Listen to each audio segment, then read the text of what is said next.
Hi, it's Tuesday morning and you're with Farmer John. I'm taking apart a bunch of clutch housing, so I was gonna sort of show you what's in the clutch housing assemblies for the crawlers, John Deere crawlers. That'd be similar on other crawlers also, but Larry and them, they're doing tracks. They're out there putting tracks. I decided I was gonna take apart some clutch hubs, and we had so many of them that it's time to put them on the shelf and go through and just get them all ready to go. All the pressure plates, we send those off to have those rebuilt. Brake bands, we send those off to have them all rebuilt. All good quality here in the USA. So we're just turning these parts. Let me turn these around. I'm going to go through and just sort of tell you some of the names on these and just point out a few things. If you're getting into the clutches and clutch hubs, this will be what you can expect to see in them. And it'll be on the same for the MCs, 40s, 420s, 430s, 440s, and 1010s. So let me flip these around and I'll show you what's in the clutches. And it won't be in the final drive. We're just going to show the clutch housing parts. Okay, let's flip it around. Okay, so I've been steadily taking apart clutch assemblies this morning. So I have a bunch of them to do.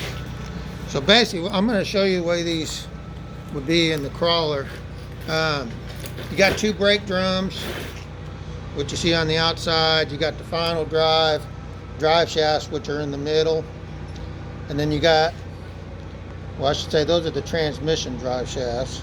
You got the other drive shafts on the outboard side, which are for the final drives. So this is the way you would see it. And there's a spring on the inside, which is called a spring equalizer. A lot of people get excited and they get these taken apart and they find this spring and they don't know where it goes. This spring keeps tension on both sides of the clutches. They call it an equalizer spring, but there it is there. And it sits inside of the rear ring gear. And that needs to be in there. So if you've seen those out before and you're wondering where they go, well, that's where it goes, in between.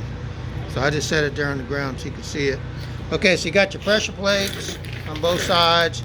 Your clutches go behind that, which I put the clutches in the background so you can see them. Might be a little hard to see. Okay. And then the outside is the brake drum itself. And all your, of course, clutches are inside of it, your metal and fibers, which you can see. And then you got the clutch hub, which is the large part, which sits in the inside of the clutches, which we're taking those off right now. We're separating everything. We'll clean them all, put them on the shelf, get them ready for sale. Anyhow, there's a clutch assembly there, and these are rusted. Like I said, we'll send everything off, have them refurbished, and then we'll have them on the shelf. And if they have more than probably about, if they're not about 80% good on some of these parts, they get tossed out. We don't have a machine shop here to build stuff up, cut splines, that kind of thing, but we keep enough parts in stock where more than likely we're going to have what you need for the clutch assemblies and the drives. But anyhow, let me zoom in on some of this stuff for the ones that here's another tidbit too. On the back side of these brake drums, you're going to see there's a pilot bearing right there, and this one's out of this one. I'm going to show you one that you can see the pilot bearing in there. What happens on these shafts sometimes, on the transmission drive shaft, it has a locator pin on the end of it. Let me zoom this out so you can see it. Well, this locator pin will break off inside of this guy right here. So when you're taking them apart, you want to make sure that this pin and bearing are not broke. That real common part to break when you're taking these apart. You want to make sure that your drive shaft and transmission has this locator pin on it, and it goes into the back side of the clutch final drive shaft, and there's a bearing there to locate the center of this. So inspect both of those, make sure those are in good shape.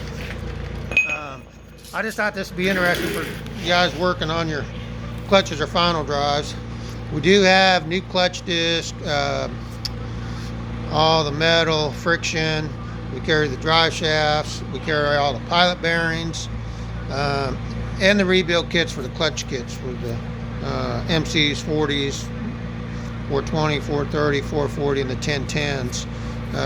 So we'll have that stuff usually in stock. And we also carry the final drive bearings and seals. But anyhow, I just thought this might be a little bit interesting. If you have questions or comments, just go ahead and post them and I'll see if I can answer them. If not, I'm sure we got some smart people on our site that can help answer that. But anyhow, that's a little tidbits on the clutch hubs and drive systems for the steering clutches. Farmer John signing out.